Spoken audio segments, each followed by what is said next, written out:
നമസ്കാരം sir. Supreme നമസ്കാരം. കോടതി കഴിഞ്ഞ ദിവസം നമ്മുടെ കോൺഗ്രസ് AMP ഇമ്രാൻ സോഷ്യൽ മീഡിയകളിൽ പോസ്റ്റ് ചെയ്ത കവിതയിൽ ഒരു തെറ്റുമില്ല, അഭിപ്രായ സ്വാതന്ത്ര്യമുണ്ട് എന്നുള്ള ഒരു പ്രസ്താവന നടത്തിയിരുന്നു. ഒപ്പം നമുക്കറിയാം നേരത്തെ സുപ്രീം കോടതി ഇത്തരം ഒരു വിഷയം വന്നപ്പോൾ എന്ത് നിലപാട് സ്വീകരിച്ചു എന്നുള്ളത്. ഒരു ഇരട്ട നീതി എന്നൊക്കെ ഇതിനെ വിശേഷിപ്പിക്കാവോ? ഈ ഒരു വിഷയത്തിലുള്ള താങ്കളുടെ ഒരു വിശകലനം എന്താണ്? ഇരുട്ടതാപ്പ് തന്നെയാണിത്, സംശയമില്ല അതിന്. ബിക്കോസ് നുപുർ ശർമ്മയുടെ കേസ് വന്നപ്പോൾ ഇതേ സുപ്രീം കോടതി പറഞ്ഞു, നിങ്ങൾക്ക് എന്ത് വേണമെങ്കിൽ വായത്തൊന്ന് വിളിച്ചു പറയാൻ പറ്റുമോ? നിങ്ങളാണ് ഇങ്ങനെ ഇവിടുത്തെ ഒരു സിറ്റുവേഷൻ ക്രിയേറ്റ് ചെയ്തത്, നിങ്ങൾക്ക് ജാമ്യം ഇല്ല, ഒന്നും കിട്ടില്ല എന്നിട്ട് അന്ന് സുപ്രീം കോടതി പറഞ്ഞതാണ്. അതേമാതിരി രാജസ്ഥാനിലെ ഉദയ്പൂരിലെ ഒരു ടൈലറെ അവിടുത്തെ ഇസ്ലാമിസ്റ്റ് വന്ന് കഴുത്തറക്കി കൊന്നപ്പോൾ അതിന്റെ തെറ്റും നുപുർ ശർമ്മയുടെ തലയിലിട്ടു. നിങ്ങൾ ചെയ്ത കാരണമാണ് ഇതുണ്ടായത്. ആലോചിച്ചോ, നുപുർ ശർമ്മ ഒരു ന്യൂസ് ഡിബേറ്റിൽ വന്നിരുന്നിട്ട് തസ്ലീം റഹ്മാനി എന്ന് പറഞ്ഞ വേറൊരു ഡിബേറ്റിംഗ് പാനലിസ്റ്റ് ഹിന്ദു മതത്തിനെ പറ്റി കുറെ എന്താ പറയുക ശരിയല്ലാത്ത കാര്യങ്ങളൊക്കെ പറഞ്ഞപ്പോൾ നുപുർ ശർമ്മ ഹദീത്ത് നിന്ന് കോട്ട് ചെയ്തതാണ്, അല്ലാണ്ട് എവിടെ നിന്നും ഇല്ലീഗലായിട്ടൊന്ന് കോട്ട് ചെയ്തതാണ്. കറക്റ്റ് ആയിട്ടുള്ള ഹദീത്ത് നിന്ന് കോട്ട് ചെയ്തത്. അത് പിന്നെ കുറെ ന്യൂസ് ഡിബേറ്റിൽ അത് കഴിഞ്ഞ് നമ്മുടെ ആനന്ദ് രംഗനാഥൻ ഇങ്ങനത്തെ ആൾക്കാരൊക്കെ ഡിബേറ്റ് വന്നിട്ട് അതേ വാക്കുകൾ പിന്നെയും പറഞ്ഞിട്ടുണ്ട്. ഒരു തെറ്റും ഉണ്ടായിരുന്നില്ല പറഞ്ഞതിൽ, പക്ഷെ അത് പറയാൻ പാടില്ല എന്നാ പറയുന്നത്. അത് ശരിയല്ല. അതെങ്ങനെയാണ് ആവുക? ഈ കേസിൽ നമ്മൾ കണ്ടു, ഈ കേസിൽ ഒരു കവിത എഴുതി, പക്ഷെ കവിത ഹിന്ദുക്കളുടെ എതിരായിരുന്നു കവിത. പക്ഷെ ഹിന്ദുക്കളുടെ എതിരായ കാരണം കുഴപ്പമില്ല, അത് ഫ്രീഡം ഓഫ് എക്സ്പ്രഷനിൽ വരും. നമ്മൾ കണ്ടിട്ട് കുറെ സ്ഥലത്ത് വെച്ച് ഇതേമാതിരി തമിഴ്നാട്ടില് ബീഹാർ എന്നൊരു പയ്യനെ പൊക്കിക്കൊണ്ടുപോയിട്ടുണ്ട് തമിഴ്നാട് പോലീസ്. എന്തോ ഒരു ആർട്ടിക്കിൾ എഴുതി തമിഴ്നാട്ടിലെ ലേബറേഴ്സിനെ പറ്റി, ബീഹാറി ലേബേഴ്സ്. അപ്പൊ ആരും ഫ്രീഡം ഓഫ് എക്സ്പ്രഷനെ പറ്റി പറഞ്ഞില്ല. അപ്പൊ കുനാൽ കാമ്ര, മഹാരാഷ്ട്ര ഉപമുഖ്യമന്ത്രി സുശീൽ കുമാർ ഷിൻഡെ പറ്റി ഒരു എന്താ പറയുക, ഒരു വളരെ മോശമായ ഒരു പരാമർശം, ഒരു സ്റ്റാൻഡപ്പ് കോമഡി എന്നൊക്കെ പറയാൻ വേണ്ടി. പക്ഷെ ഈ പറഞ്ഞ മാതിരി ഈ ഷിൻഡെ മുഖ്യമന്ത്രിയാണ്, ഒരു ബേസിക് റെസ്പെക്റ്റെങ്കിലും കൊടുക്കണം. അദ്ദേഹം ശരിയാണ്, ഒരു ഓട്ടോറിക്ഷ ഡ്രൈവർ ആയിരുന്നു. അവിടുന്ന് കയറി വന്ന് എത്ര വലിയൊരു മുഖ്യമന്ത്രി ആയിരുന്നു ഇതിനു മുമ്പ്, ഇപ്പൊ മുഖ്യമന്ത്രിയാണ്. അന്ന് അപ്രീഷിയേറ്റ് ചെയ്യല്ല വേണ്ട, അതിന് വരെ അദ്ദേഹത്തിന്റെ നേരെ ധാനേന്ന് വന്നൊരു റിക്ഷ ഡ്രൈവർ എന്ന് പറഞ്ഞിട്ട് തുടങ്ങിയ ഒരു സ്റ്റാൻഡപ്പ് കോമഡി. അപ്പൊ ഇവർക്ക് ഇപ്പോഴും ഇംഗ്ലീഷിൽ പറയും your freedom ends where my nose begins. നമ്മുടെ മൂക്കിന്റെ അവിടെ നിന്നാണ് മറ്റവന്റെ ഫ്രീഡം നിന്ന് പോകുന്നത്. കൈ അതിന് മുമ്പ് കൊണ്ടുവന്നാൽ നമുക്ക് തിരിച്ചടിക്കാൻ അധികാരമുണ്ട് നമുക്ക്. പക്ഷെ ഇതൊരു വൺ സൈഡഡ് അപ്രോച്ചാണ്. ഇതെല്ലാത്തിലും കാണാം നമുക്ക്. ഇത് ഈ പറഞ്ഞ മാതിരി വെറും ഒരു സിനിമയോ അല്ലെങ്കിൽ ഒരു കവിതയോ അല്ലെങ്കിൽ ഒരു ആർട്ടിക്കിൾ അല്ല. നമുക്ക് എല്ലാവർക്കും അറിയാം, ഫ്രാൻസിലൊരു മാഗസീൻ, ചാർലി ഹെബ്ഡോ എന്നൊരു മാഗസീനില് ഒരു കാർട്ടൂൺ വെച്ചിട്ടാണ് വലിയൊരു വിവാദം ഉണ്ടായതും ആ വരച്ച കാർട്ടൂണിസ്റ്റ് കൊല്ലുകയും ചെയ്തത്. അന്ന് ആയത്തുള്ള ഖൊമേനി ഒരു ഫത്വ ഇഷ്യൂ ചെയ്തായിരുന്നു. ഇദ്ദേഹത്തിന്റെ നേരെ. അതുപോലെ മാഗസീനിൽ, അത് കഴിഞ്ഞിട്ട് മാഗസീനിൽ തന്നെ, അതേ മാഗസീനിൽ ഈ വേറെ രണ്ടുപേര് കൊല്ലപ്പെട്ടു. അതിനു മുമ്പ് നമുക്കറിയാം സൽമാൻ റഷ്ദിയുടെ പുസ്തകം സറ്റാനിക് വേഴ്സസ്, അതവിടെ ഇന്ത്യയിൽ ബാൻ ചെയ്യാൻ എന്താ കാരണം? അപ്പൊ ഫ്രീഡം ഓഫ് എക്സ്പ്രഷൻ ആർക്കും ഓർമ്മ വന്നില്ല കേട്ടോ. ആർക്കും ഒരു ഫ്രീഡമും ഇല്ല, ആർക്കും എക്സ്പ്രഷനെ പറ്റിയൊന്നും പറയില്ല. അതേ സൽമാൻ റഷ്ദിയാണ് ഒരു 2 കൊല്ലം മുമ്പ് ഒരു സ്റ്റേജിൽ വെച്ച് ആക്രമിച്ച് അദ്ദേഹത്തിന്റെ കണ്ണുമ്പ കത്തി വെച്ച് കുത്തിയത് ഒരാള്. അപ്പൊ ആലോചിക്കുക, ഇവര് മറക്കില്ല കേട്ടോ, ഇവർക്ക് എത്ര കാലായാലും ഈ കാര്യം മറക്കില്ല. ഈ നുപുർ ശർമ്മയ്ക്ക് അത് കഴിഞ്ഞിട്ട് പുറത്തിറങ്ങി നടക്കാൻ പറ്റിയിട്ടില്ല എന്ന് വരെ ഫ്രീഡം. ഈ മറ്റേ എന്താ പറയാ, നമ്മുടെ കുംഭമേള പോയിരുന്നു, അത് വലിയൊരു ഫോട്ടോ ഓപ്പർച്യൂണിറ്റി ആയിരുന്നു എല്ലാവർക്കും.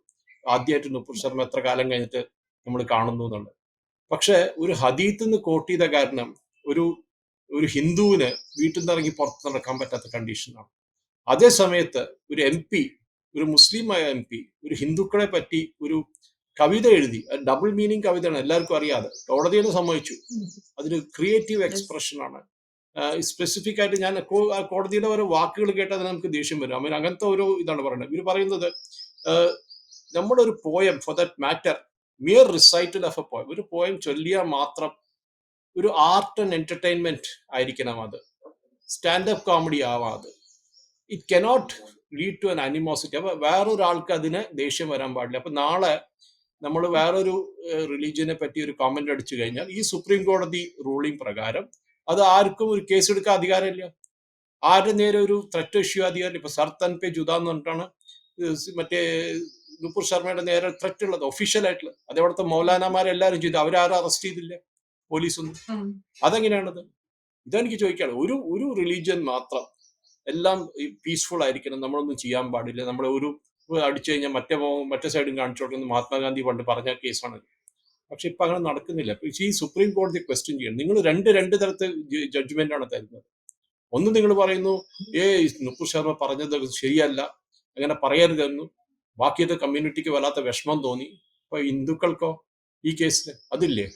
അപ്പൊ പറയണം ഇല്ലില്ല, നിങ്ങളൊരു മെച്ചൂരിറ്റി കാണിക്കണം, ഒരു എന്താ പറയാ വല്ലാത്ത ഓപ്പൺ ഹാർട്ടഡ് ആയിരിക്കണം. അതെങ്ങനെയാവുക? ഒരു വഴിക്ക് നിങ്ങൾ ഇത് പറയും, പിന്നെ ഒരു വഴിക്ക് പറയും മറ്റേ വഴിക്ക് പോകാന്ന് പറയും. കോടതികൾ ഇത് മാത്രമല്ല, നമ്മൾ കുറെ കേസുകൾ കണ്ടിട്ടുണ്ട്. മുഹമ്മദ് സുബൈർ, ഒരു സോ കോൾഡ് ഫാക്ട് ചെക്കർ എന്ന് പറയാം, സുബൈർ എന്നാണ് ട്വിറ്ററിൽ ഐ ഡി. ഡെയിലി കാലത്ത് എനിക്ക് കഴിഞ്ഞ മോദി BJP ഹിന്ദുക്കളെ ചീത്ത പറയുന്ന പണി അദ്ദേഹം. അത് അറസ്റ്റ് ചെയ്ത സമയത്ത് സുപ്രീം കോടതി പറഞ്ഞ ഫ്രീഡം ഓഫ് എക്സ്പ്രഷൻ ആണ് അദ്ദേഹം പറയുന്നത്. അപ്പൊ അതേ സമയത്ത് വേറൊരു ട്വിറ്ററിൽ വേറൊരു കൽക്കട്ടയിൽ നിന്ന് ഒരു സ്ത്രീ ട്വീറ്റ് ചെയ്തപ്പോ മമതാ ബാനർജിയുടെ അഗേൻസ്റ്റ് അവർ അറസ്റ്റ് ചെയ്ത് 25 ദിവസം വരെ ജയിലിലിട്ടു. ഇതേ കേസ്, സെയിം കേസ്, പക്ഷെ അതിന് വേറൊരു നീതിയാണ്, ഇതിന് വേറൊരു നീതിയാണ്. ഇതാണ് എനിക്ക് മനസ്സിലാവുന്നത്. ഈ ഒരു ഡബിൾ സ്റ്റാൻഡേർഡ്സ് എന്ന് പറയും നമ്മൾ ഇംഗ്ലീഷിൽ, ഇരട്ടത്താപ്പെന്ന് മലയാളത്തിൽ പറഞ്ഞ മാറ്റം. അതെങ്ങനെയാണ് ഇതാവുക? കോടതി ഒരു റിലീജിയന് മാത്രമായിട്ട് ഫേവർ ചെയ്യാൻ പറ്റില്ല. എന്ത് പറ്റുന്ന ഭാരതത്തിലെ ഹിന്ദുക്കൾ ഒരു സെക്കൻഡ് ക്ലാസ് സിറ്റിസൺ ആയി മാറുകയാണ്. നമുക്ക് റൈറ്റ്സ് ഇല്ല. ഈ പറഞ്ഞ മാതിരി നമ്മുടെ അമ്പലങ്ങൾ നമ്മുടെ കയ്യിലില്ല. നമുക്ക് വഖഫ് ബോർഡ് ഇല്ല, പക്ഷെ അവർക്ക് വഖഫ് ബോർഡ് ഉണ്ട്. നമുക്ക് ദേവസ്വം ബോർഡ് വന്ന് നമ്മുടെ അമ്പലങ്ങളൊക്കെ പിടിച്ചുകൊണ്ട് അവിടെ ഹുണ്ടി കൊണ്ടേ വെച്ചു. പക്ഷെ അതേ സാരി അവര് മസ്ജിദിലോ അല്ലെങ്കിൽ പള്ളിയിൽ പോയി ചെയ്യില്ല. അതവർ ചെയ്യില്ല, അവരവിടെ തൊടില്ല. അവര് ഈ ഇരട്ടത്താപ്പാണ് നമുക്ക് ക്വസ്റ്റ്യൻ ചെയ്യണം. ഇപ്പൊ കേരളത്തിൽ തന്നെ കാണാം, ചെറിയ കാര്യങ്ങൾ പറഞ്ഞാൽ അപ്പൊ കേസ് രജിസ്റ്റർ ചെയ്യും. എന്തിനത്? ഹിന്ദുക്കളുടെ നേരെ പറയുമ്പോൾ അപ്പൊ കേസ് രജിസ്റ്റർ ചെയ്യണ്ടേ നിങ്ങൾക്ക്? അത് വേണ്ട, അത് പറ്റില്ല. അത് മുസ്ലിംസിന് നേരെ നിങ്ങൾ പറയാൻ പാടില്ല. അതാണ് അവിടുത്തെ ഈ ഇടതുപക്ഷമായാലും വലതുപക്ഷമായാലും ഇവർക്ക് പേടിയാണ്. 10 വോട്ട് കയ്യിൽ പോകുമെന്നുള്ള ഒരു പേടിയാണ് കയ്യിൽ നിന്ന്. അതിനുവേണ്ടി ഇവർ എന്ത് സർക്കസ് വേണമെങ്കിൽ ചെയ്യാൻ റെഡിയാണ്. ഈ പറഞ്ഞ മാതിരി സുപ്രീം കോടതിയിലും ഇത് നമ്മൾ ഇതിനു മുമ്പ് സിദ്ദിഖാപ്പന്റെ കേസ് കണ്ടതാണ്, ഓർമ്മയുണ്ടാവും. ഹത്തസിൽ പോയിട്ട് ഇല്ലാത്തൊരു ന്യൂസ് സ്റ്റോറി ഉണ്ടാക്കാൻ നോക്കിയിട്ട് അവിടെ പിടിച്ച് ജയിലിട്ടു. അതിനും ജാമ്യം കിട്ടി. ആരാണ് ഇവർക്കൊക്കെ റെപ്രസെന്റ് ചെയ്യാൻ വരുന്നത്? കപിൽ സിബൽ ഒരു സിറ്റിങ്ങിൽ 40 ലക്ഷം വാങ്ങുന്ന ആളുടെ ആരാണ് സിദ്ദിഖാപ്പന്റെ ഫീസ് കൊടുത്തത്? നമുക്കറിയാം ഏത് ജേർണലിസ്റ്റ് യൂണിയനാണ് കാശ് കൊടുത്തതെന്ന് എല്ലാവരും ഞാൻ പറയുന്നില്ല. അവർക്ക് എവിടെ നിന്ന് എത്ര കാശ് കിട്ടി? ഇതാണ് എൻഫോഴ്സ്മെന്റ് ഡയറക്ടറേറ്റും ബാക്കിയുള്ളവർക്ക് ഇൻവെസ്റ്റിഗേറ്റ് ചെയ്യേണ്ടത്.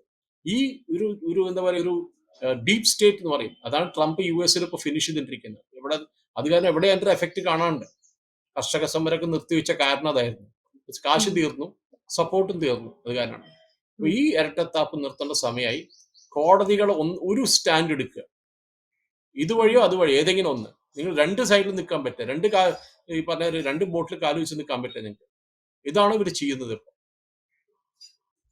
സാർ പറഞ്ഞതുപോലെയാണെങ്കിൽ കൂടി ഇതിനെതിരെ ഒരു എതിരഭിപ്രായം പൊതുവെ ഉയർന്നു വരുന്നുണ്ട്. പക്ഷെ നമുക്കറിയാം പലപ്പോഴും ഇത്തരം സാഹചര്യങ്ങളിൽ സംഭവിക്കുന്ന മറ്റൊരു കാര്യമുണ്ട്, കോടതി അലക്ഷ്യം എന്ന് പറയുന്ന ഒരു കാര്യം. അതുകൊണ്ട് തന്നെ ഈ വിഷയത്തിൽ ഹിന്ദുക്കൾക്കായാലും അല്ലെങ്കിൽ ഹിന്ദു സംഘടനകൾക്കാണെങ്കിലും കൂടുതൽ ഇടപെടുന്നതിൽ അല്ലെങ്കിൽ ഒരു തുറന്ന ചർച്ച നടത്തുന്നതിൽ ഒരു വിലക്കോ അല്ലെങ്കിൽ ഒരു മാർഗ തടസ്സം എന്നൊക്കെ നമ്മൾ പറയുന്ന ഒരു കാര്യമുണ്ടോ? അതാണ് ഞാൻ പറഞ്ഞത്, ഒരു സ്റ്റാൻഡേർഡ് വേണം. നമ്മളൊരു ജഡ്ജ്മെന്റ് പാസ് ചെയ്യുമ്പോൾ അതിനൊരു ഒറ്റ സ്റ്റാൻഡേർഡാണ് വേണ്ടത്. ഒരാളെ തൂക്കിക്കൊല്ലാണ്ടിരിക്കുക. ഒരു റേപ്പ് കേസ് റേപ്പാണെന്ന് പറയും, പറയും, പിറ്റേ ദിവസം പറയും അല്ലാതെ റേപ്പ് അല്ല എന്ന് പറയും. ഈ കോടതി അലക്ഷ്യ ഹർജി ആക്കെ നമുക്ക് വിടാം. കണ്ടംപ്റ്റ് ഓഫ് കോർട്ട് എന്ന് പറയുന്നത് ഒരു UK കോൺസെപ്റ്റ് ആണ്. നമ്മുടെ കോടതിയിൽ കണ്ടംപ്റ്റ് ഓഫ് കോർട്ട് ശരിക്കും നടക്കില്ല. ബിക്കോസ് നമ്മൾ മീഡിയ വെച്ച് ഇൻഫ്ലുവൻസ് ചെയ്യണോ അതോ നമ്മൾ വേറെ വല്ല സോഷ്യൽ മീഡിയ വെച്ച് ഇൻഫ്ലുവൻസ് ചെയ്യണോ? കോടതിയെ നമുക്ക് ജൂറൽ സിസ്റ്റം ഇല്ല, നമുക്ക് ജൂറി സിസ്റ്റം എന്ന് പറയും UK എന്നാൽ ഒരു കോടതിയിൽ ജഡ്ജ് അല്ലാണ്ട് ബാക്കി ഒരു 10-11 പേരെ പിടിച്ചിരുത്തുക. അവിടുത്തെ ലോക്കൽ കമ്മ്യൂണിറ്റിയിലെ ആൾക്കാർ, അവരാണ് ജൂറി. അവർ ഈ കോടതിയിലെ ആർഗ്യുമെന്റ് എല്ലാം കഴിഞ്ഞിട്ട് അവർ റൂമിൽ ഇരുന്നിട്ട് ഡിസൈഡ് ചെയ്യും ഇയാൾ ഗിൽറ്റി ആണോ അല്ലയോ എന്ന്.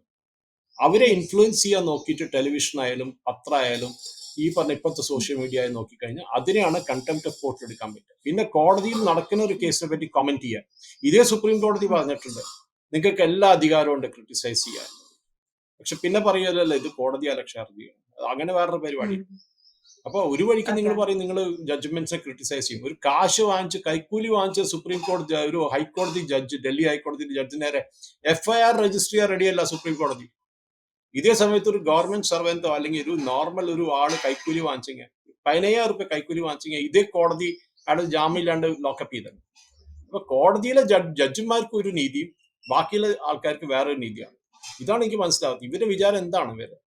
ഇവര് വലിയ ആൾക്കാരാണ്. മണിപ്പൂർ പോകും. ഇവര് അഡ്മിനിസ്ട്രേഷൻ നടത്തുകയാണ്, കോടതി നടത്തുകയാണ്. അങ്ങനെയാണ് ഇവിടെ നാട് നടത്തട്ടെ. മോദിജിയുടെ ആവശ്യമില്ല. നരേന്ദ്രമോദി സ്ഥലത്ത് സുപ്രീം കോടതി ചീഫ് ജസ്റ്റിസ് വന്നിരിക്കട്ടെ.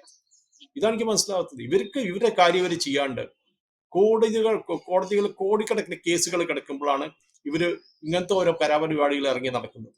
ഇല്ലാത്ത ഫ്രിവിലസ് ആയിട്ടുള്ള കേസ് എടുത്ത് നടക്കും. നമ്മൾ ശബരിമല കേസിലും കണ്ടത് തന്നെയാണ്. ഒരു ആവശ്യം ഉണ്ടായിരുന്നില്ല സുപ്രീം കോടതിക്ക് ഇടപെടാൻ വേണ്ടിയിട്ട്. അതൊരു ആചാരമാണ്. നിങ്ങൾ ആചാരത്തിൽ നിർത്താൻ നിങ്ങൾക്ക് വേറെ ഏതെങ്കിലും റിലീജിയനിൽ നിങ്ങൾ നിർത്തുക. വേറെ എത്രയോ ഇത് നടക്കുന്നുണ്ടല്ലോ നമ്മുടെ നാട്ടിൽ. ഓരോ പള്ളികളിലായിട്ടും ബാക്കി സ്ഥലത്തൊക്കെ. അത് നിങ്ങൾ നാളെ പറയുമോ ഇതും നടത്താൻ പാടില്ല, ഇത് ശരിയല്ല. ഹാജി അലി മുംബൈയിൽ സ്ത്രീകളെ കടത്തില്ല, ഒരു ഏരിയ കഴിഞ്ഞാൽ കടത്തില്ല. ഇവര് പറയട്ടെ പറ്റില്ല, അവിടെ കടത്തിയേ പറ്റൂ എന്നിട്ട് ചെയ്യില്ലവര്. ശബരിമല വന്നപ്പോ ഇവരെല്ലാം കൂടി എടുത്ത് ചാടി, സ്ത്രീകൾക്ക് അധികാരം ഉണ്ട് കയറാൻ എന്നൊക്കെ പറഞ്ഞു. അത് അവിടുത്തെ ഒരു ആചാരമാണ്. അവിടെ ധർമ്മശാസ്താവിന്റെ വേറൊരു ഇതാണിത്. ഒരു യോഗിക് പോസ്റ്ററിൽ ഇരിക്കുന്ന വേറൊരു പോസ്റ്റർ. ആ പോസ്റ്റർ പറ്റില്ല, അങ്ങോട്ട് കിടക്കാൻ പറ്റില്ല, ബ്രഹ്മചാരിയാണ്. അങ്ങനെ ഒരു ഇതുണ്ടായിരുന്നു. നിങ്ങൾ ഒരാളുടെ വീട്ടിൽ പോകുമ്പോൾ ആ വീട്ടിലെ ആൾക്കാർ സെറ്റ് ചെയ്ത റൂൾ നിങ്ങൾക്ക് ഫോളോ ചെയ്യണം. ഇല്ല നിങ്ങളുടെ വീടിൻ്റെ ഉള്ളിൽ ഞാൻ ഷൂസ് ഇട്ട് വരുന്നു പറയാൻ പറ്റുമോ? ഇല്ല, നിങ്ങൾ ഷൂസ് പുറത്തയച്ചു വെക്കണം എന്ന് പറഞ്ഞാൽ അത് റൂളാണത്. അങ്ങനെയാണ് നമ്മൾ ശബരിമല പോകുന്നത്. പക്ഷെ ശബരിമല കേസല്ല നമുക്ക് ഇവിടെ നമ്മൾ ചർച്ച ചെയ്യണം. പക്ഷെ ബേസിക്കലി കോടതികളുടെ വിചാരം അവരാണ് നാട് ഭരിക്കുന്നതെന്നാണ്. അത് സമ്മതിച്ചു കൊടുക്കാൻ പറ്റില്ല. ഈ പറഞ്ഞ മാതിരി നിങ്ങൾ നുപുർ ശർമ്മയ്ക്ക് ഒരു റൂളും ഒരു കോൺഗ്രസ് മുസ്ലിം എം പിക്ക് വേറെ റൂളും ഇടാൻ പറ്റില്ല. ഒറ്റ റൂളായിരിക്കണം എല്ലാവർക്കും. Freedom of expression. നിങ്ങൾ വല്ല ധൈര്യമായിട്ടിരിക്കണം. ചില ആൾക്കാർ ഇങ്ങനെ ചെറിയ ചെറിയ കാര്യങ്ങൾ പറഞ്ഞാൽ നിങ്ങൾ അപ്സെറ്റ് ആവാൻ പാടില്ല. അപ്പൊ നുപുർ ശർമ്മ പറഞ്ഞ് കറക്റ്റ് അല്ലേ? അപ്പൊ നിങ്ങൾ ഇത് റൂള് മാറ്റിയത് ആ സ്ത്രീയെ പിടിച്ച് നിങ്ങളിട്ട് ജാമ്യം കൊടുക്കാണ്ട് നിങ്ങൾ വെള്ളം കുടിപ്പിച്ചില്ലേ അവർ സുപ്രീം കോടതി ജഡ്ജിമാർ? ഇതാ നമുക്ക് ചോദിക്കാനുള്ളത്. ഡെഫിനറ്റ് ആയിട്ട് ഈ സമയം വന്നു കഴിഞ്ഞു. ഗവൺമെന്റ്, ഞാൻ പറഞ്ഞ ജഗ്ദീപ് ധൻകർ പറഞ്ഞ കറക്റ്റാണ്, രാജ്യസഭ ചെയർമാൻ. ഈ സുപ്രീം കോടതിയിലെ ജഡ്ജിമാരെ കൺട്രോൾ ചെയ്യേണ്ട സമയം വന്നു കഴിഞ്ഞു. നമുക്ക് NJSC national judicial appointment commission തിരിച്ചു കൊണ്ടിരണം. ഗവൺമെന്റ് ജഡ്ജിമാരെ അപ്പോയിന്റ് ചെയ്യുമ്പോൾ ജഡ്ജിമാരെ അപ്പോയിന്റ് ചെയ്യാൻ അധികാരമില്ല. വേറെ ലോകത്ത് എവിടെ ഇത് നടക്കുന്നില്ല. സമ്മതിച്ചു കൊടുക്കാൻ പറ്റില്ല. അത് അങ്ങനെ ചെയ്തു കഴിഞ്ഞാൽ ഈ ജഡ്ജിമാരൊക്കെ ശരിക്കും ഒരു ലൈൻ, വരച്ച ലൈനിൽ അവിടെ നിൽക്കും. യെസ്, വ്യക്തമാണ് സാർ. ഈ ഒരു വിഷയത്തിലുള്ള അങ്ങ് ചൂണ്ടിക്കാണിച്ച പല പോയിന്റുകളും വളരെ പ്രധാനപ്പെട്ടതാണ്. Thank you so much. നമസ്കാരം. കൂടുതൽ വാർത്തകളും വിശേഷങ്ങളും നിങ്ങളിലേക്ക് എത്താൻ ABC മലയാളം സബ്സ്ക്രൈബ് ചെയ്യുക, ബെൽ ബട്ടണും അമർത്തുക.